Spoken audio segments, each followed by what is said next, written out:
no Salmo de número 15. Pai, que haja em nós um coração alinhado com o céu, um coração alinhado com Deus.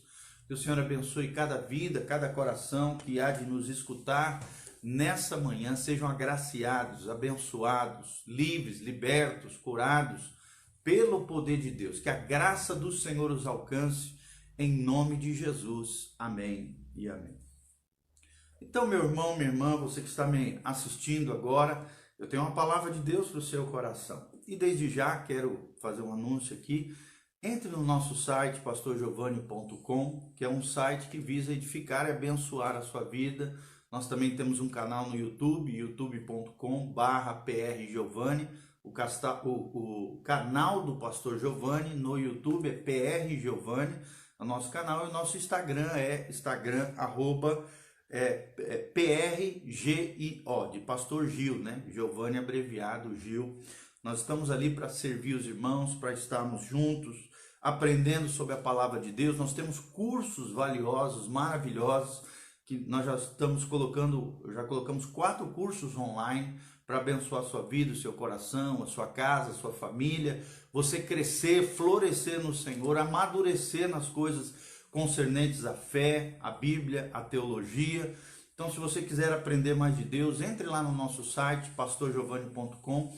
Tenho certeza que você será tremendamente abençoado. E nos ajude na divulgação desses cursos, desses vídeos, desses materiais, compartilhando esses vídeos com outras pessoas.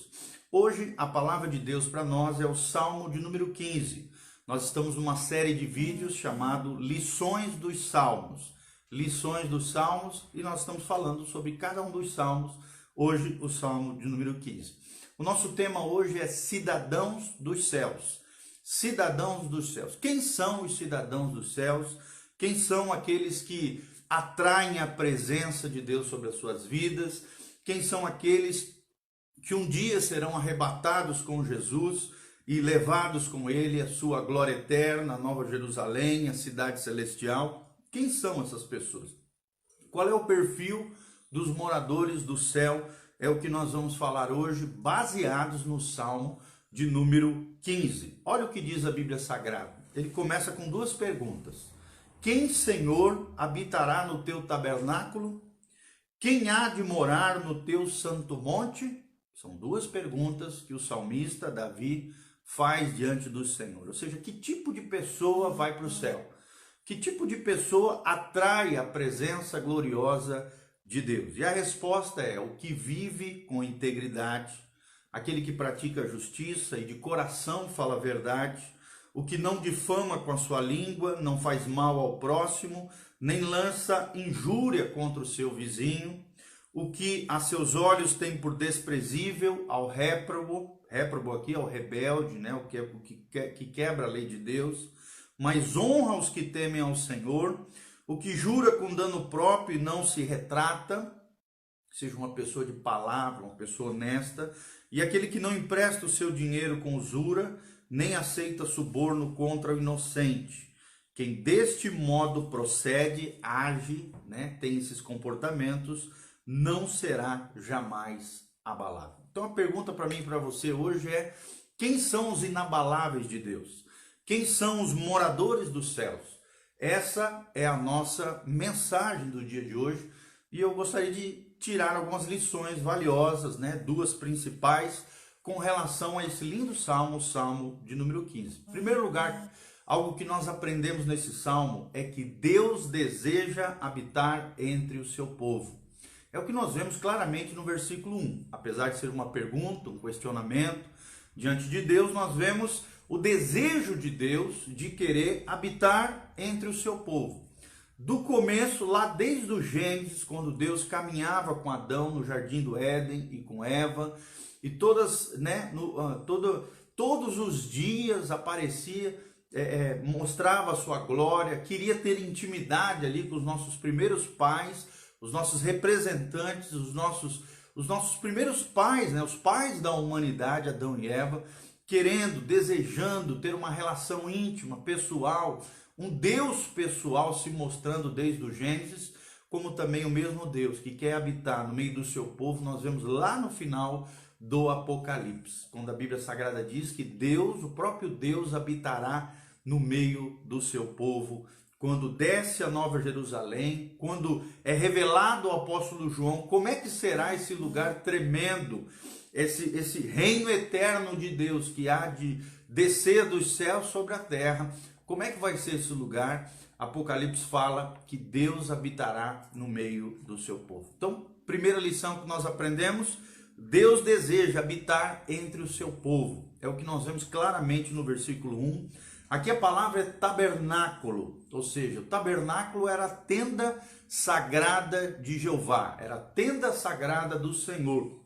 Era um lugar especial, era um lugar santificado, era um lugar consagrado ao Senhor, era um lugar de manifestação da glória de Deus, era a casa de Deus na terra, era o lar do Senhor no meio do seu povo, era Deus habitando no meio do seu povo, é claro, tanto de maneira real, com a glória Shekinah, mas também de maneira simbólica, porque hoje nós já não temos mais um tabernáculo físico, material, né? Deus não habita em templos feitos por mãos humanas, mas Deus quer habitar dentro do seu coração.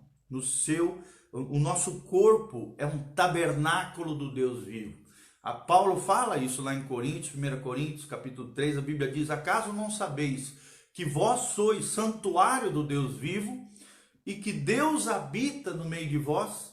Aquele que destruir o santuário de Deus, Deus será o vingador. Deus vai se vingar. Quem faz um mau uso do santuário de Deus, que é o nosso corpo, que é a nossa vida, nós temos que ser hoje a morada de Deus, o lar de Deus, a habitação de Deus, a tenda sagrada de Deus é você, sou eu, é o nosso coração diante do Senhor. A Bíblia também fala, além de tabernáculo, a Bíblia fala do Santo Monte. O que simboliza o Santo Monte hoje para nós, Nova Aliança, Novo Testamento? Fala do lugar da presença de Deus. Sempre na Bíblia, o Santo Monte, o Monte de Deus, se refere ao lugar da presença de Deus, ao lugar da manifestação da glória de Deus. E aqui, é claro, é um tipo, um símbolo, uma metáfora do lar celestial, da Nova Jerusalém, do lugar que Deus tem preparado para nós. Como diz João, capítulo 14, não se turbe o vosso coração. Na casa de meu pai há muitas moradas, diz Jesus. Se não fosse assim, eu não vos teria dito. Mas a Bíblia diz que aonde Jesus vai, nós também iremos um dia, subiremos com ele em graça e glória. É o que diz também em 1 Tessalonicenses 4, 16, 17, 18. Quando Paulo aqui fala sobre o arrebatamento da igreja. No arrebatamento da igreja nós seremos levados ao santo monte do Senhor, ao lar celestial, ao lugar da presença, a esse lugar maravilhoso que Deus tem preparado para nós. Então não se turbe o vosso coração, acalme o seu coração. Tudo que nós enfrentamos aqui na terra é transitório, é provisório, ainda não é o nosso estágio final, não é o lugar que ainda Deus tem para nós aqui e agora. É claro, nós temos que ter os pés no chão, o coração em Deus e o olhar na Nova Jerusalém, no lar celestial, no lugar que Deus tem preparado para nós. Mas a primeira lição que nós aprendemos nesse lindo salmo é que Deus deseja habitar entre o seu povo. Será que você tem vivido nessa dimensão? Será que você tem cuidado do seu corpo, do seu organismo, do seu estado biológico, da sua saúde? Você tem usado devidamente o seu corpo em santificação, em honra, em consagração diante do Senhor? O seu corpo, o seu tabernáculo tem atraído a presença de Deus sobre você? Você tem sentido a manifestação da graça, da glória de Deus sobre a tua vida, no teu corpo, na tua alma e no teu espírito, em todo o teu ser? Você tem sido morada de Deus? Deus deseja habitar entre o seu povo. É a primeira lição que nós aprendemos no versículo 1. E aí logo em seguida, a segunda lição é que existe um perfil divino para os moradores do céu. Existe sim um perfil divino para os moradores do céu. Não é qualquer pessoa que vai entrar no céu. Não é qualquer Zé Mané que vai entrar no céu. Eu não posso viver a vida do meu jeito e achar que eu vou para o céu. Não, existe um perfil traçado por Deus.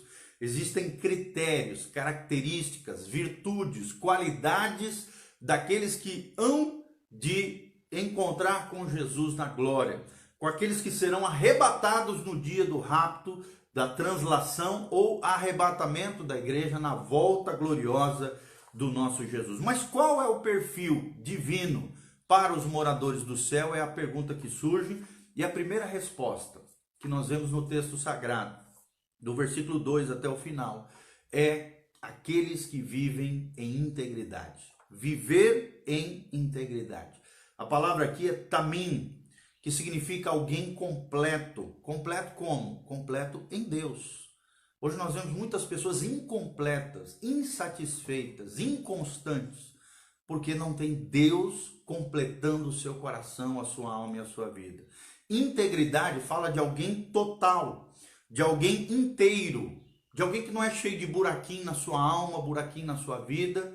Integridade fala de alguém que é inocente, de alguém que é justo, de alguém que é autêntico, de alguém que é verdadeiro. Será que nós temos sido verdadeiros diante do Senhor? Será que nós temos sido verdadeiros, íntegros, inteiros, honestos, completos no Senhor e diante das pessoas também? Então, aquele que vive em integridade. Como é que está a sua integridade diante de Deus? Como é que está o seu coração, a sua alma diante de Deus e o reflexo disso diante das pessoas? Só vai para o céu aquele que vive integridade. E integridade é completo, total, inteiro, inocente, justo e verdadeiro. Alguém que vive uma vida legítima, uma vida autêntica diante de Deus, uma vida sincera com Deus e sincera com os homens. Vive em integridade, a primeira característica, o primeiro perfil dos moradores do céu. O segundo perfil é alguém que pratica a justiça, prática da justiça. É interessante que a palavra justiça na Bíblia Sagrada, na versão inglesa, King James, são duas palavras distintas. Quando se refere à justiça humana, que é falha, que é débil, que é imperfeita, na Bíblia Sagrada é usado o termo justice, de justiça. Agora, quando se refere à justiça de Deus, que é uma qualidade, um atributo do caráter de Deus, a palavra é righteousness, ou seja, é a justiça perfeita de Deus, a justiça que não falha, a justiça plena de Deus, porque Deus é um Deus justo. E quem quer ir para o céu tem que viver na prática da justiça. O que simboliza justiça na Bíblia Sagrada? Significa alguém que é correto. Correto no andar, correto no falar, correto no agir. Alguém que é reto, anda em retidão diante de Deus, no caminho reto, rumo a Canaã celestial, rumo ao céu, rumo ao lugar que Deus tem para nós. Alguém que é direito, que pratica o direito e vive de maneira direita diante de Deus e diante das pessoas. Alguém que é ético. Será que você é uma pessoa ética no falar, no viver, no agir? As pessoas te veem como um cumpridor de promessas, como alguém que realmente tem palavra, é honesto no falar, é honesto no agir. Se diz algo, vai lá e faz. Nem que tenha que ter prejuízo com relação àquilo que falou, mas cumpre as suas promessas, cumpre aquilo que fala. É uma pessoa ética, uma pessoa moral, é uma pessoa direita, é uma pessoa reta, é uma pessoa correta diante de Deus e diante das pessoas. Terceiro lugar, é alguém que fala a verdade. É o terceiro perfil do morador do céu. Será que todo o tempo temos falado a verdade? Ou nos abrigamos às vezes numas mentirinhas para poder nos safar, para poder nos livrar de alguma situação? Só vai para o céu os filhos da verdade. Quem é filho da mentira tem como pai Satanás, porque a Bíblia diz lá em João que o pai da mentira é Satanás e nele não há verdade alguma, diz a Bíblia Sagrada. Ou seja, quem gosta de mentir, os mentirosos não herdarão o reino dos céus, meu amado. Então, se você quer ir para o céu, fale a verdade. A palavra aqui é emet, no hebraico, que significa alguém que é firme, firme os seus valores, que tem firmeza nos seus princípios, alguém que tem convicção. A palavra verdade significa convicção. Como é que estão as suas convicções? Alguém que tem credibilidade na praça, que tem credibilidade diante das pessoas, que tem credibilidade diante da sua família. A palavra verdade também significa estável, alguém que é estável na fé, estável emocionalmente, estável em todas as áreas da sua vida, alguém que é constante, alguém que é fiel. Tudo isso tem a ver com a veracidade, com a verdade. E isso é tremendo, irmão. Alguém que vive na verdade, ele é seguro, porque a verdade nos traz segurança. A mentira gera instabilidade, tira a nossa paz, gera medo de sermos descobertos dentro daquela falcatrua, daquele engano que foi efetivado, que foi feito. Mas a verdade traz firmeza, traz estabilidade, traz convicção, traz credibilidade, traz constância, perseverança e traz fidelidade. É interessante que todo infiel é mentiroso. Toda pessoa que adultera caminha lado a lado com a mentira, porque são dois irmãos gêmeos, a infidelidade e a mentira. O adultério e a mentira são dois pecados gêmeos, mas aquele que anda com a verdade, aquele que pratica a justiça, aquele que é íntegro diante do Senhor, estes vão para o céu. Então fale a verdade, sempre, custe o que custar, fale a verdade, porque Deus Pai, o nosso Senhor e Salvador, Jesus disse: eu sou o caminho, a verdade e a vida. Quem anda com Jesus caminha na verdade. A Bíblia Sagrada é a verdade de Deus revelada a nós. A quarta característica dos moradores dos céus é alguém que não difama com a sua língua. Que não difama com a sua língua. Ou seja, que não é fofoqueiro, que não é caluniador, que não fica falando mal dos outros, mas anda sempre na verdade e é bondoso no falar e não maldoso. Como tem isso? Fofoca, né? Maldade, calúnia. Como as pessoas, né, parece que têm prazer de falar mal dos outros. Tudo isso vem da nossa natureza pecaminosa, a nossa natureza caída, adâmica, terrível, que tem prazer em falar mal dos outros. Porque quando você fala mal dos outros, você se sente melhor do que o outro. Isso é orgulho, é soberba, é altivez, é arrogância. Você se coloca num patamar de superioridade quando está falando mal dos outros. Você está denigrindo o outro, você está caluniando o outro, você está difamando o outro. Isso é fofoqueiro, e os fofoqueiros não herdarão o reino dos céus. Os caluniadores não vão para o céu. Então fique do lado da verdade. Outra coisa, a Bíblia diz que os cidadãos dos céus, os moradores do céu, não são maldosos.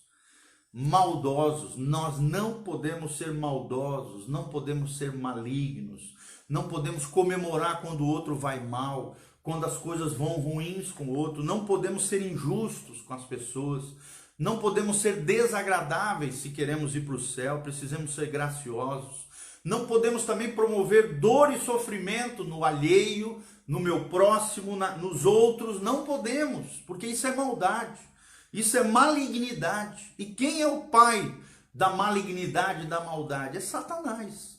Se você adora fazer maldade com os outros, se você adora ser injusto com os outros, desagradável, promover dor e sofrimento nas outras pessoas, meu irmão, infelizmente, você está caminhando nas trilhas de Satanás. Você está caminhando em caminhos de morte, ruína e destruição. E se você semeia maldade, malignidade nos outros, você vai colher malignidade, vai colher a maldade, porque Deus recompensa os justos e os injustos, os santos e os profanos. O bondoso e o maldoso verá de Deus retribuição, e é a lei da semeadura. Tudo aquilo que nós semearmos, nós colheremos. Se nós semearmos bondade, nós vamos colher bondade e benignidade da parte das pessoas. Então, aquele que não é maldoso, ele é benigno, faz o bem. Ele é bondoso, a bondade faz parte da natureza dele. Ele não consegue ser mal, porque ele é bondoso dentro de si. Ele é gracioso, é uma pessoa agradável, é uma pessoa amorosa, ele é justo em tudo aquilo que faz, ele não é maldoso. Se você quer ir para o céu, você não pode ser maldoso, conforme diz o salmista. E também a Bíblia diz que honram os que temem ao Senhor. Será que você tem honrado aqueles que temem ao Senhor? A palavra aqui é kabad, significa honrar, tratar com dignidade. Tratar com dignidade os irmãos da igreja, tratar com dignidade os nossos entes queridos, os nossos familiares, ter respeito pelas pessoas, ter afeição pelas pessoas, amor, carinho, gratidão com as pessoas. Querido, uma das maiores marcas de uma pessoa sadia é a gratidão.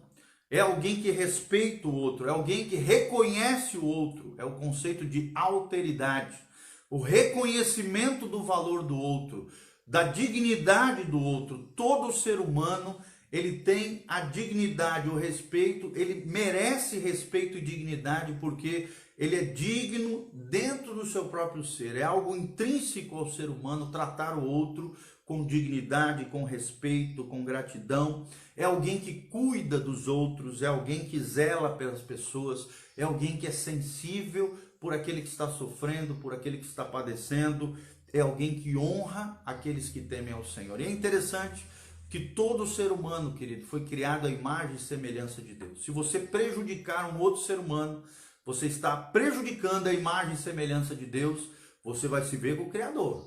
O Criador do ser humano, por exemplo, aquele que gosta de oprimir o pobre, aquele que gosta, né, de praticar injustiça, enganar, lesar, puxar o tapete dos outros, você pode ter certeza, você vai se ver como Criador. Mas aquele que trata com dignidade, aquele que age com afeição, com amor, com respeito, com gratidão, que cuida, que zela, que é sensível, que é compassivo com as outras pessoas, estes serão abençoados pelo nosso Deus. Então, honre todo ser humano, mas principalmente, que nós aprendemos nesse salmo, honre aqueles que temem ao Senhor. E por último, outra característica dos moradores do céu é que eles serão justos e honestos com relação ao trato com o dinheiro. Justo e honesto com o dinheiro, ou seja, não fique explorando aqueles que sofrem, né? Ele não age com seu dinheiro com usura, com juros exorbitantes, não. Ele não tem cobiça, ele não deseja aquilo que é do outro, a mulher do outro, o marido da outra, né? O dinheiro do outro, os bens do outro, não. Ele não é movido por cobiça, nem tem avareza. Cobiça é desejar aquilo que é do outro. Avareza é amor ao dinheiro, que é a raiz de todos os males, diz o Senhor. Ele não é, sabe, mão de vaca, ele não é sovina, ele não é egoísta, ele não pensa só em si. Pelo contrário, ele é compassivo, ele é generoso, ele é sensível, ele diz não à corrupção, ele não aceita suborno, como diz aqui o salmista, ele diz não à corrupção, ele diz não à falcatrua, ele diz não à sujeira, porque ele é justo e honesto com relação ao dinheiro. Meu irmão, como é que você trata o dinheiro na sua vida? O dinheiro, é claro, é um meio, né, na nossa vida, ele é necessário, mas a maneira como nós lidamos com o nosso dinheiro revela o nosso coração. Se o dinheiro estiver em primeiro lugar na nossa vida, ele vai ser um Deus no nosso coração, um ídolo no nosso coração. Mamon, que é uma potestade que rege as finanças desse mundo iníquo, vai subjugar você. Você pode ter dinheiro, não tem problema nenhum. Você pode ser abençoado, próspero, sim. O dinheiro é que não pode ter você. Você pode ter coisas boas, não tem problema nenhum. As coisas boas é que não podem ter o seu coração, a primazia, o primeiro lugar, a proeminência na sua vida. Então, como é que a gente quebra esse poder do dinheiro em nós? Agindo com generosidade, sendo sensível às necessidades dos outros, exercendo a compaixão e não explorando os que sofrem, dizendo não à corrupção, dizendo não à sujeira, não à cobiça e não à avareza, que é o amor do dinheiro, que é a raiz de todos os males. A Bíblia não fala que o dinheiro é mal, não. O amor ao dinheiro, que é a raiz de todos os males. O dinheiro pode ser uma bênção na mão daqueles que têm o coração correto. Deus há de prosperar aqueles que têm um coração generoso, porque eles acabam sendo representantes de Deus na terra, no sentido que vão exercer o favor, a bênção de Deus, em favor de outras pessoas, abençoarão outras pessoas, porque são justos e honestos com relação ao trato com o dinheiro. Eu vou repetir, existe sim um perfil divino para os moradores do céu. Quais são as características desses moradores do céu?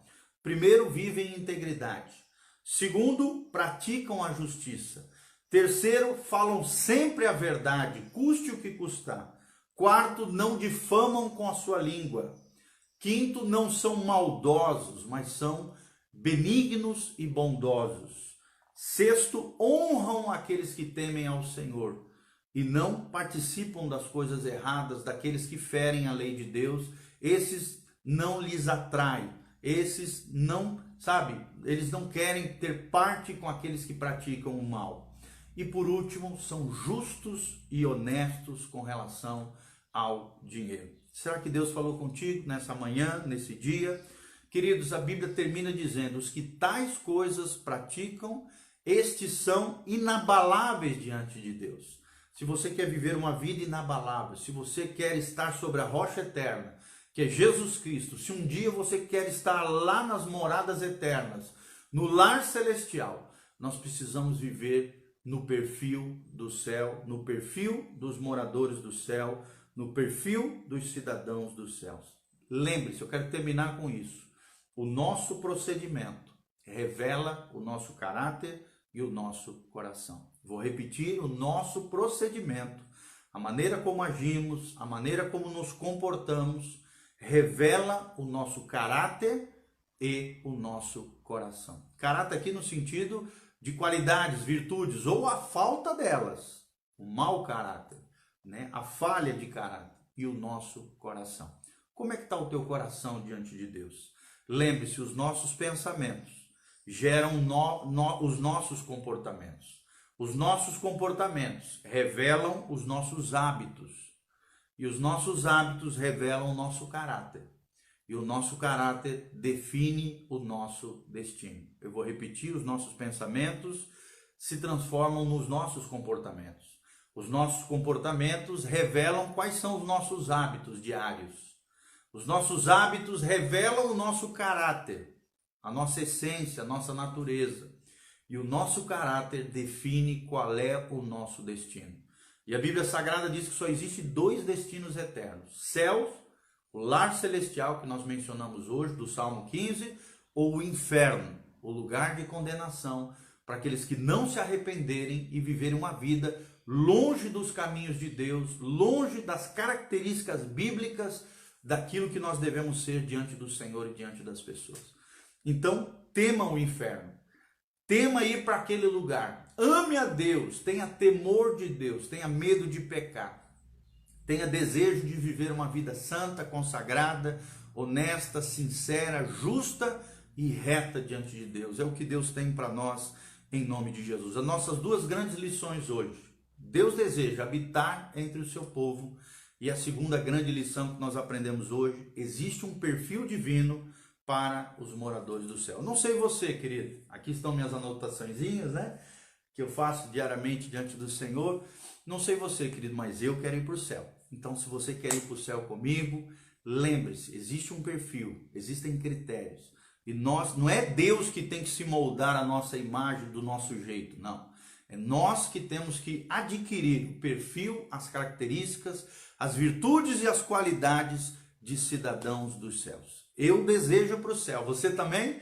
Se você quer ir para o céu, faça isso que nós ensinamos hoje. Leia o Salmo 15 aí na sua casa, juntamente com a sua família.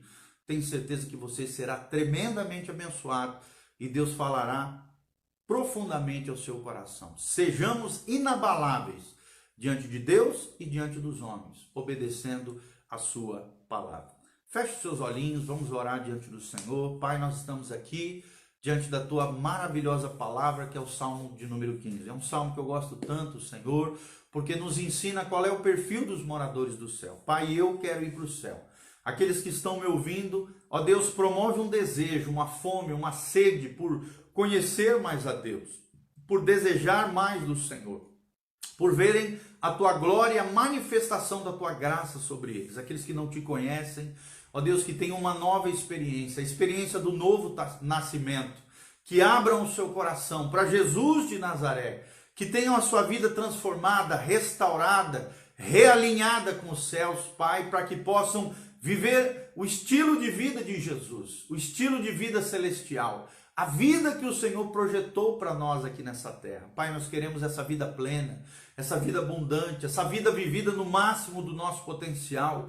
Por isso, ó Deus, ajuda cada um, manifesta a tua glória, a tua graça, livra, Pai, de todo mal. Ó Deus, nos ajuda diante das tentações, das seduções dessa vida, dessa terra. Nós te pedimos essa graça no nome de Jesus. Abençoe cada casa, abençoe cada família. Abençoa, Pai, cada um daqueles que estão me assistindo, que estão nos vendo. Ó Deus, cura aqueles que estão enfermos, sejam curados em nome de Jesus. Recebam uma unção de glória, de cura, aí onde estão me ouvindo, Pai. Aqueles que estão oprimidos sejam livres e libertos pelo poder de Deus. Ouçam demônios, espíritos malignos, saiam em nome de Jesus. Espírito de angústia, espírito de colapso emocional, depressão, opressão maligna, medo, tormento, angústia, sai no nome de Jesus. Que a glória do Senhor os alcance, que a paz de Deus, que excede todo entendimento, que a alegria do Senhor seja a força deles, e que a bênção do Senhor venha sobre eles, sobre as suas casas, sobre as suas famílias. Nós te louvamos isso, que o Senhor venha habitar no meio de nós, que o Senhor venha habitar nos nossos corações, que o Senhor venha habitar nas nossas casas, no seio do nosso lar, na nossa família, Pai, abençoando os nossos filhos, os nossos casamentos, os nossos relacionamentos, Pai. Faz isso em nome de Jesus, nós te pedimos isso de todo o coração, Pai, para o louvor e glória do teu nome, em o nome de Jesus. Amém, amém e amém. Queria te convidar agora no final, entre no nosso site, pastorgiovanni.com, e lá você tem como ofertar na nossa vida. Ali você pode com cartão de crédito, boleto, ou então transferência bancária, ali tem as nossas contas, para que você possa semear, ofertar na nossa vida, no nosso ministério, na nossa casa, na nossa família. O pastor Giovanni está num momento profético, né? Um momento onde nós estamos servindo o corpo de Cristo, servindo diversas igrejas, cuidando de pessoas, atendendo pessoas, ao mesmo tempo servindo ao Senhor de diversas maneiras, em diversos lugares, em diferentes cidades. Estamos fazendo um trabalho apostólico, um trabalho missionário. E se você quiser investir na nossa vida, na nossa casa, na nossa família, no nosso